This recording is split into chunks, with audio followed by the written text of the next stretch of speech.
સુરત શહેરના ભાટેના વિસ્તારમાં આવેલ કોમ્યુનિટી હોલ ખાતે વ્યાજખોરો વિરુદ્ધ અભિયાન અંતર્ગત ઝોન 2 દ્વારા લોક દરબારનું આયોજન કરાયું હતું।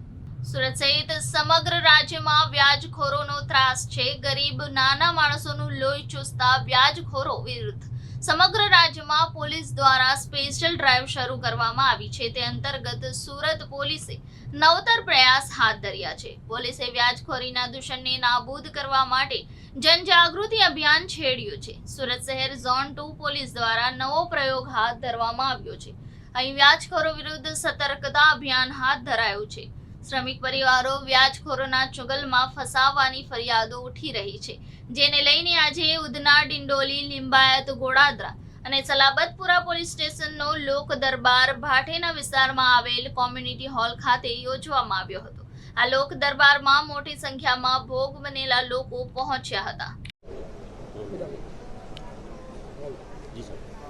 આજે ડીસીપી ઝોન 2 વિસ્તારના આવનાર પોલીસ સ્ટેશનોમાં વ્યાજખોરોના વિરુદ્ધમાં લોક દરબારના આયોજન કરવામાં આવેલા છે, જેમાં અહીંયા મોટી સંખ્યામાં લોકો ઉપસ્થિત છે।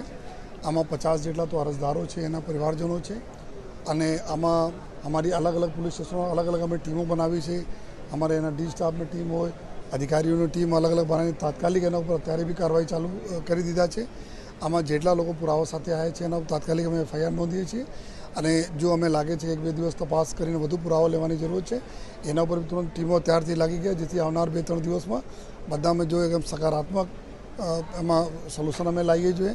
સાથોસાથ અમે આપના થકી અને અહીંયા જેટલા અરજદારો આવ્યા છે એના થકી બધા લોકોને અપીલ કરીએ છીએ કે તમે તમારા દોસ્ત, યાર, મિત્રો આ બધાને બી તમે જાણ કરશો કે કોઈ આ પ્રકારના કોઈ પુરાવા લઈને આવે જેના સાથે બનતા હોય તો અમે લોકો એના ઉપર ગુના દાખલ કરીને તુરંત કાર્યવાહી જેટલા વ્યાજખોરો છે એના વિરુદ્ધ અમે અત્યારે જ ગુના દાખલ કરીએ છીએ, અને ગુના દાખલ કરીને એના જેટલા બી જો ચીજો લીધા છે એના બી પરત કરવા માટે, એના સીઝ કરવા માટે, કોર્ટમાં લઈ જવા માટે અમે લોકો કાર્યવાહી કરીશું। સુરત શહેરના ઝોન 2 વિસ્તારમાં 5 પોલીસ સ્ટેશન આવ્યા છે: ઉધના, લિંબાયત, ડિંડોલી, સલાબતપુરા અને ગોડાદરા। આ 5 પોલીસ સ્ટેશનમાં કેટલાક લોકો કદાચ વ્યાજનો ભોગ બન્યા હોય અથવા એ પ્રકારની ઘટના બની હોય, એ અનુસંધાને એક કાર્યક્રમનું આયોજન કરવામાં આવ્યું છે।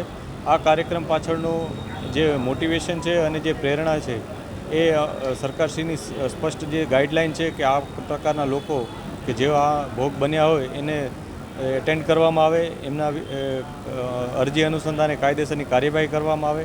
એ બાબતે માનનીય ડીજીપીશ્રીએ માનનીય ડીજીપીશ્રીએ એક ડ્રાઈવ આપી છે। એ ડ્રાઈવ અનુસંધાને અમારા સીપી સાહેબે આ પ્રકારના કેમ્પેન આયોજન કરવા માટેની અમને સૂચના આપી છે, જે અનુસંધાને એસએમસી ભાટેના હોલ ખાતે એક કેમ્પેનનું આયોજન કરવામાં આવ્યું છે। આ કેમ્પેનમાં આપ જોઈ શકો છો કે અમે અલગ અલગ સેક્શન્સ બનાવ્યા છે, જે પોલીસ સ્ટેશન્સ વાઇઝ આ સેક્શન્સ છે, જેમાં તમામ પોલીસ સ્ટેશનની પોતપોતાની એક ટીમ બેસશે।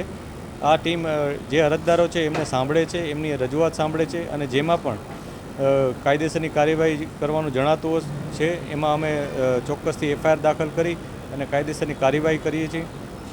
આ સમગ્ર કેમ્પેન માટે અમે છેલ્લા 3 દિવસથી અલગ અલગ વિસ્તારમાં એનાઉન્સમેન્ટ પણ કરી રહ્યા છીએ।